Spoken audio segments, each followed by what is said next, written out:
Channel 18 Election Special Report. And now, election news from where you live. Thanks for joining us for local election night coverage. I'm Nicole Kahn. The polls have been closed for a little more than 4 hours at this point. Here's a quick look for you of a few of tonight's races. Final numbers aren't in just yet, but so far the Tippecanoe County Assessor's race, Republican Linda Phillips is winning with more than 10,000 votes, about 46% of votes counted so far. She's running against incumbent of one-term Democrat Samantha Steele, who has about 33% of votes currently, and independent candidate Georgia Jones, who has around 20% of the votes counted. We're seeing a lot of interesting results come in. I know I had workers at every polling station today, and everyone felt good. Supported by many people from different political parties. We will continue to keep you updated on this race as those results come in.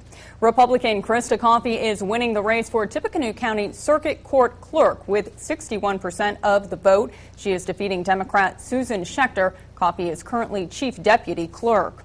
With about half of the votes counted, incumbent Democrat Sheila Clinker is currently leading in the race for State Representative District 27 with 60% of the vote. Republican Don Brown has 40%. That would give Clinker a 15th term in office. Clinker says it was a difficult campaign given anti-democratic sentiment, but she says her past work for constituents paid off. I am an independent thinker.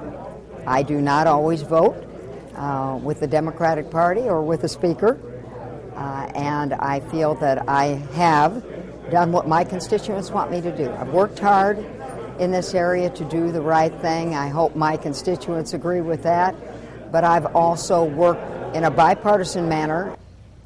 It's possible Clinker will be in the minority in the House. Republicans are expected to take at least 55 seats in the 100-seat House. Incumbent Republican Randy Truitt is leading the vote totals for State Representative District 26. Truitt has 63% with 26% of precincts reporting. Democrat Paul Rolls currently has 35%, and write-in candidate James Haas has just 1%. Republican incumbent Ron Alting is also leading the race for State Senate in District 22. He is currently leading with 70% of the vote with 32% of precincts reporting. Democrat Mike Oxenreider has 30%.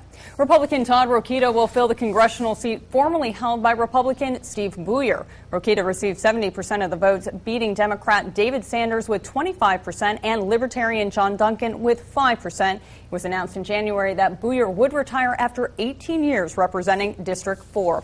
And finally, Republican Dan Coates defeats Democrat Brad Ellsworth and Libertarian Rebecca Sink-Burris in the race for United States Senate. Coates received 55% of the votes, while Ellsworth got 45%. Sink-Burris got 5%. The seat was previously occupied by Democrat Evan Bayh. Bayh announced in February that he would not seek re-election. Be sure to keep checking in at WLFI.com for the latest election results. We'll be back in a half an hour with complete election coverage. See you then.